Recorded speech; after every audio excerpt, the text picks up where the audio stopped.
if I can demonstrate.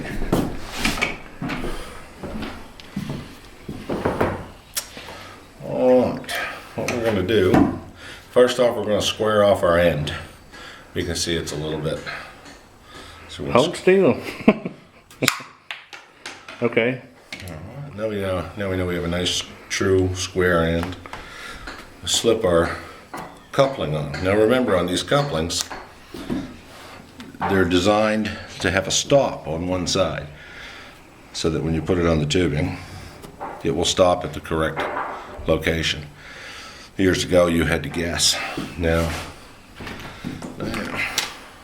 always determine that your head is secured fully on, otherwise you won't get the proper expansion. You want to insert it into the tube, crank, turn, crank, turn, crank, turn, crank, turn, pause for about 3 seconds, remove, 1 Mississippi, 2 Mississippi, 3 Mississippi. Insert your fitting. So that secured that fitting on both sides, the pipe and the fitting? Right now, the collar, the tubing is designed with a memory, what they call a memory. Mm-hmm. And it will allow the tubing to go back to its original size. The collar ensures that it goes back to its original size for extra strength. So now you're basically finished with that joint. That's it. And it No will glue, nothing. And We've been doing this for how long? Approximately. We haven't had any trouble. I myself personally have been doing this in the New England states for approximately 20 years.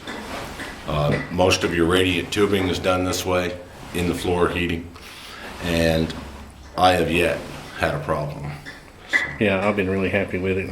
You know, when these products first came out, what was that cheap water tubing they first came out with? Polybutylene. Polybutylene, yeah, and I hated that stuff because it was terrible. The joints would come apart. Yes. So when I first met you, how many years ago, and you said, well, I use Wirsbo, I was like, oh crap.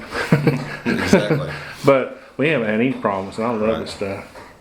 And And you actually end up with what, less joints, right? Because the yes, the tubing is flexible. You can make turns without having joints. And right. The best part about it is you almost appear to be an electrician because you run this almost like Romex. You can actually fish it through between floor stringers, wall 2x4s. you were showing me too, if you get a kink in it, you can just heat it up, Exactly.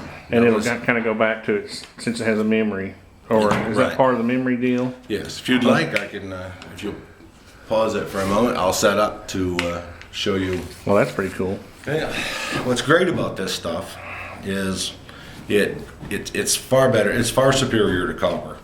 For one thing, there's no torch work in tight places, so the insurance companies absolutely love it. Copper, once it's installed in a home, it depends on the plumber whether he is going to warranty the actual copper or not. Usually he'll warranty his labor, but not the product.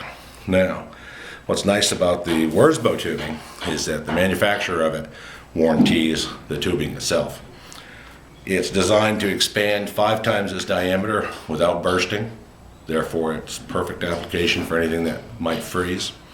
Also, it's virtually indestructible. That is a big no-no when it comes to copper. Makes me hurt just watching you do that. And you can sit here for as long as you need to and try to destroy it. And you can even twist it the other way if you feel necessary, and you can try to destroy it. Now, I assure you that if you stood there for 15 or 20 minutes, you might be able to get this to break apart. But under normal circumstances, when you're feeding it and it should bend or kink, all you need to do is you can take a hairdryer or a heat gun. I prefer a torch because it's what I have on hand.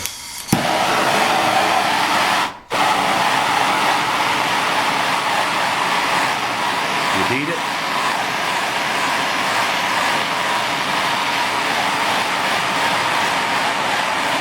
You're looking for it to turn clear, and that's its original state when it was first designed. As you can see, it's going right back to shape, all on its own.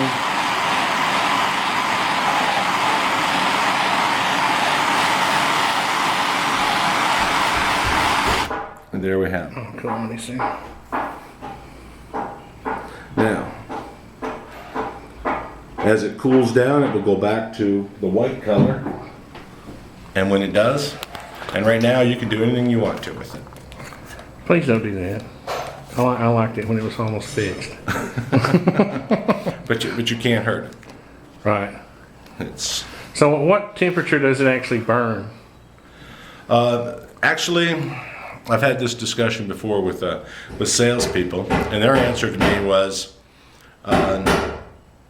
it would have to be a fire in a home. Okay. Because Sustained flame. if you think about it, the first thing I didn't think of course, was it's full of water. Yeah. Yeah. So it probably won't burn. As you can see, it's going back to its original color. yeah. And you can see that there's no damage. That's pretty cool. The pipe is back to exactly what it was before. Well, thanks, Terry, for the demonstration. You're welcome. Glad I could help.